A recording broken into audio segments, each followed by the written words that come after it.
Hi, I'm Nitin Sivapati, and in this video, I'll be talking about 5 things you need to consider before joining a PhD program. I'm in 4th year of my PhD in aerospace engineering at Auburn University, but I'm sure these tips will be equally valid for any kind of PhD disciplines out there.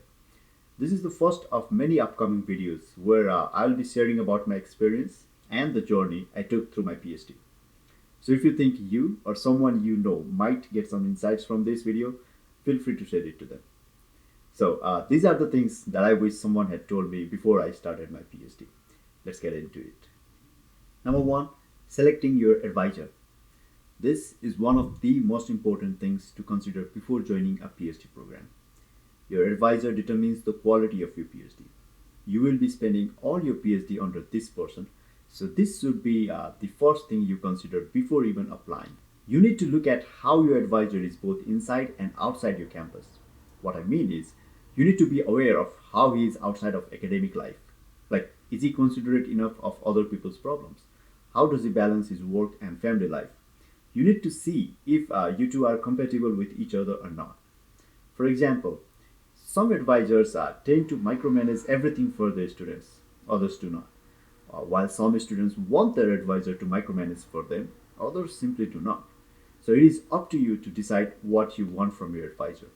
Also, most of the professors are completely comfortable working without significant break. And while there is absolutely nothing wrong with it, I personally cannot work like that. I need regular breaks to be more productive, and this was something I discussed with my advisor before even starting my research under him.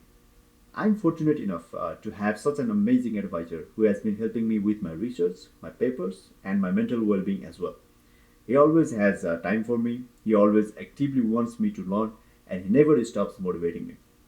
But this is not the case for all advisors. I have come across some students whose advisor has a lot of expectations from them, like late night meetings, coming into the weekends. While for some students it might be an effective way of motivating them, for others it's an absolute nightmare. And it might even decrease their productivity. So you need to understand what kind of motivation you want from your advisor and select wisely. The second thing to consider is understanding your end goal. You need to understand that PhD is a marathon and not a sprint. You cannot read everything the day before your PhD defense and pass the exam like we used to do in our bachelor's. It does not work like that.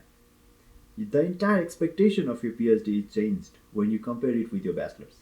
I used to perform really well under a deadline like a lab report or an exam or a presentation deadline, but it is not the same when you are in PhD.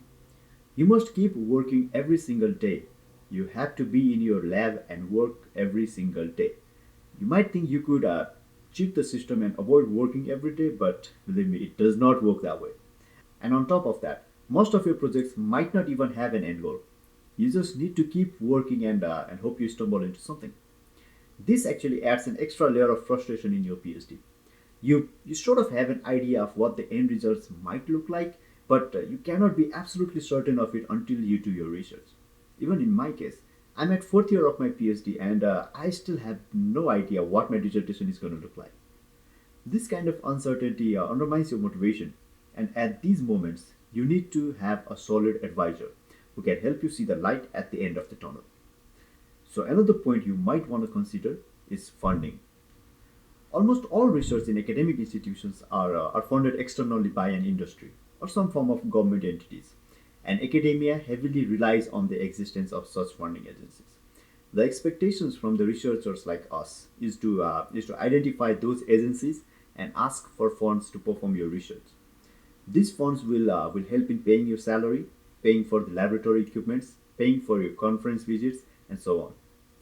And since most of the grants are not available for international students like us, we have to rely on our advisor to apply for the grant and hope that they do a good enough job to get the funding and continue your research. So even if you have a brilliant idea that might completely shift the paradigm of human intelligence, you cannot work on it without a proper funding. And the grant that you secure, combined with the number of your peer-reviewed papers throughout your PhD, will actively shape the career path of your PhD. Which leads me to number 4, career prospects. Now you're done with your PhD and looking for a job. You might think that the highest possible degree in your field will automatically guarantee the highest possible paying job. It does not work that way. This is actually another frustrating aspect of doing a PhD.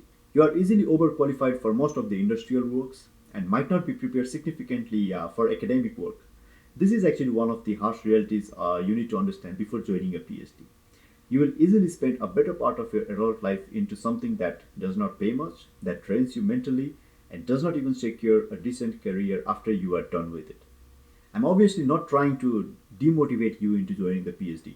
I'm just letting you know the dark part of it. So, how to secure your career path? By increasing the quality and the quantity of your work. You need to write and publish as much peer reviewed articles as you can. You need to collaborate with as many people as you can. And above all, you need to remain calm and trust yourself. PhD is a long journey and you cannot afford to stop in the middle of it. Which brings me to my final point, your motivation for your PhD. Let me ask you this question. Why are you thinking of doing a PhD? What is your motivation behind it? Is it because your parents thought it would be cool to call you a doctor? Or is it because you thought it would be cool to be called a doctor? If your motivation is something like this, then I would say please try something else. Because PhD requires a lot of determination, a lot of time, and a lot of internal motivation. All that without any significantly higher pay and very little job prospects.